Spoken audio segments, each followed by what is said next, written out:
बच्चों, अब आप लोगों को गद्य में लेसन 4 है किताब का, जो आपके कोर्स में है शिक्षा का उद्देश्य, और इसके लेखक है डॉक्टर संपूर्णानंद। कौन है? डॉक्टर संपूर्णानंद। तो हम आपको डॉक्टर संपूर्णानंद का पहले जीवन परिचय, उनकी रचनाएं, भाषा और साहित्यिक परिचय आदि हम पहले आप लोगों को बता दें, इसके बाद में हम लेसन शुरू करेंगे। तो देखो, संपूर्णानंद का जीवन काल है सन 1890 से 1869 ईस्वी तक। अब देखो जीवन परिचय। डॉक्टर संपूर्णानंद का जन्म सन 1890 ईस्वी में काशी में हुआ था। कहाँ हुआ था? काशी में हुआ था। इनके पिता का नाम विजयानंद था।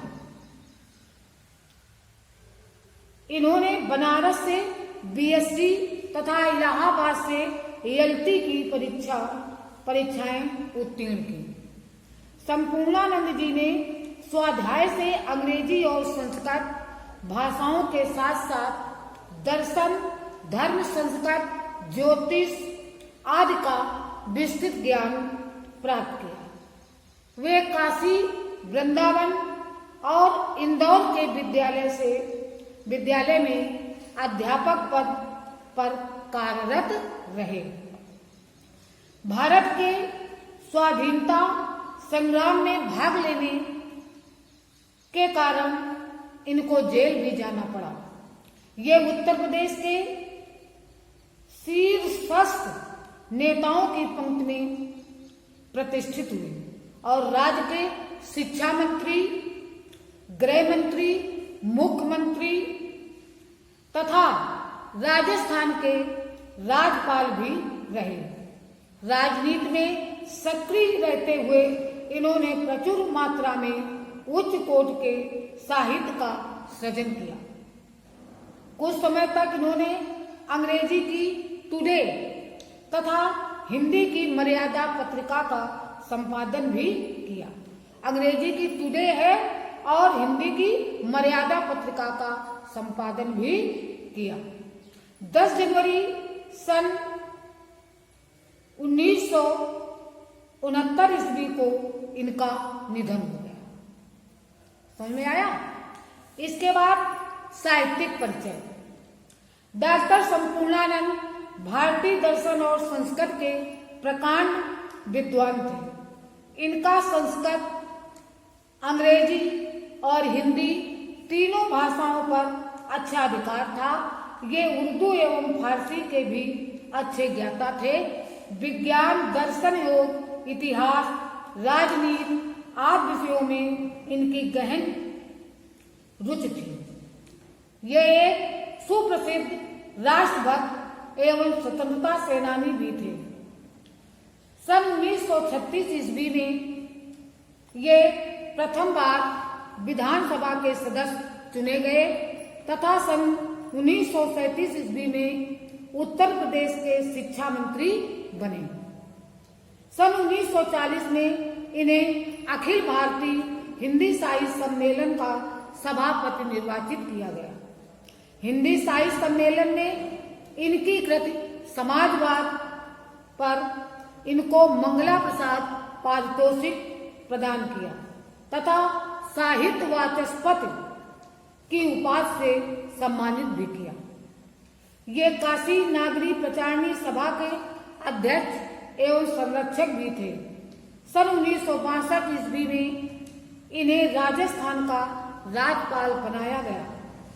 सन 1967 ईस्वी में इस पद से मुक्त होने के पश्चात ये काशी लौट आए और जीवन पर्यंत काशी विद्यापीठ के कुलपति रहे।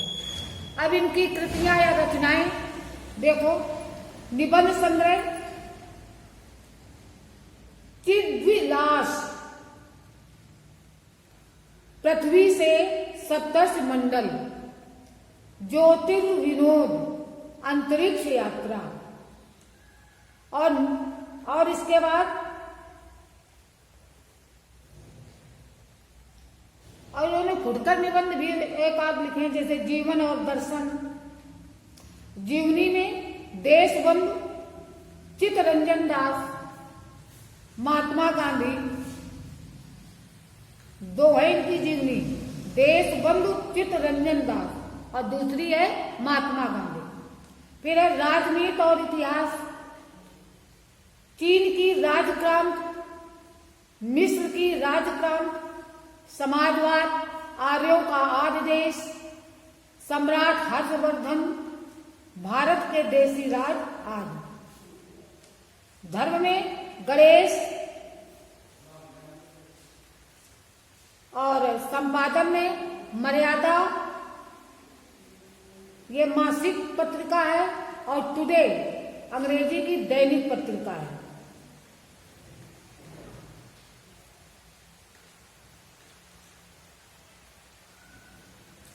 इस प्रकार इनके पास बाद में आती है भाषा शैली।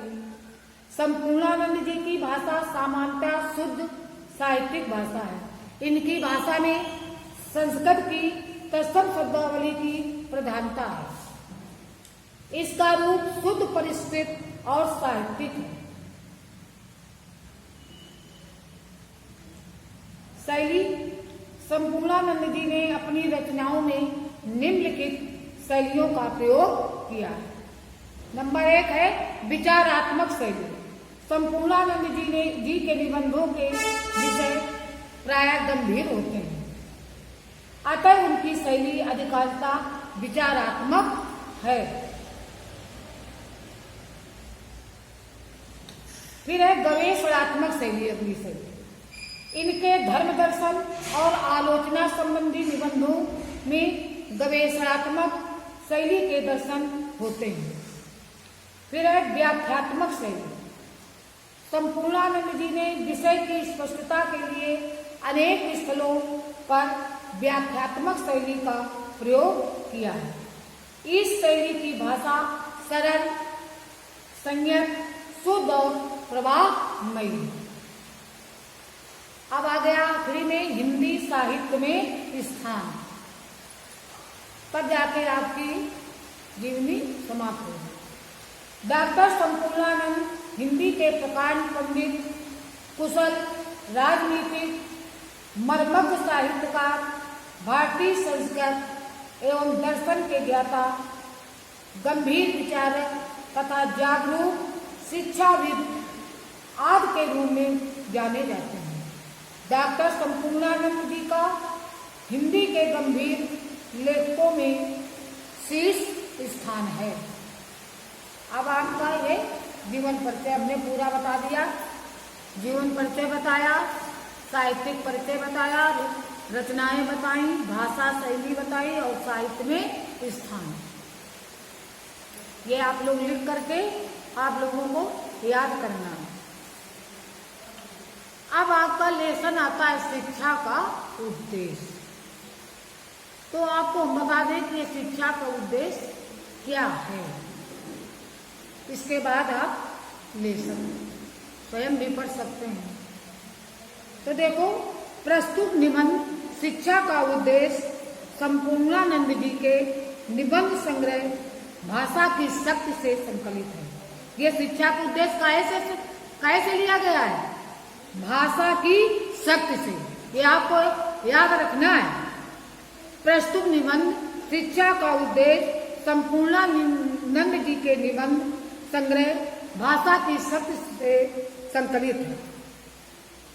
प्राचीन आदर्शों को विशेष महत्व प्रदान करते हुए एवं इसे सर्वश्रेष्ठ स्वीकार करते हुए लेखक ने शिक्षा के उद्देश्य पर अपने मौलिक विचार व्यक्त किए हैं। इस निबंध में लेखक ने छात्रों में चरित्र का विकास करना अध्यापकों का सर्वप्रथम कर्तव्य बताया है। लेखक का मत है कि अध्यापकों को चाहिए कि वे चारित्रिक विकास के साथ साथ छात्रों में लोक कल्याण की भावना को भी जागृत करें। संपूर्ण निबंध दार्शनिक एवं आत्म साक्षात्कार विषयक विचारों से ओतप्रोत है। लेखक का मत है कि अपने स्वरूप को पहचान लेने के बाद कुछ भी पाना शेष नहीं रह जाता, क्योंकि आत्मा कैसी है? अजर और अमर है तथा आनंदमयी है।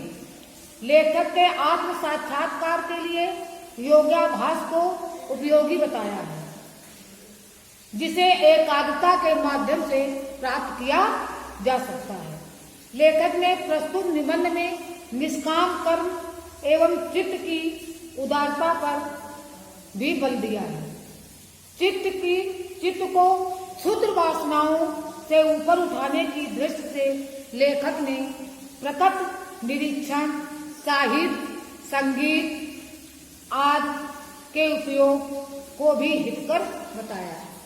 इस प्रकार लेखक ने छात्रों में व्यापक सौंदर्य के प्रति प्रेम, चारित्रिक विकास तथा लोक कल्याण की भावना विकसित करने पर बल दिया है, जिसके लिए समाज का सहयोग पूर्णता अपेक्षित है।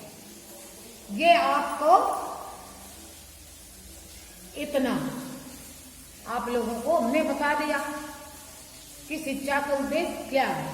इसके बाद लेसन पर लेसन आप लोग पढ़ लो, कुछ हम भी पढ़ाएंगे, आप लोग भी पढ़ें, तभी आप लोगों को समझ में आएगा। इसके बाद इसके जो रेखांकित आते हैं वो बताएंगे। आज केवल इतना ही हम पढ़ाएंगे, कल आपको यहाँ से आगे का बताएंगे।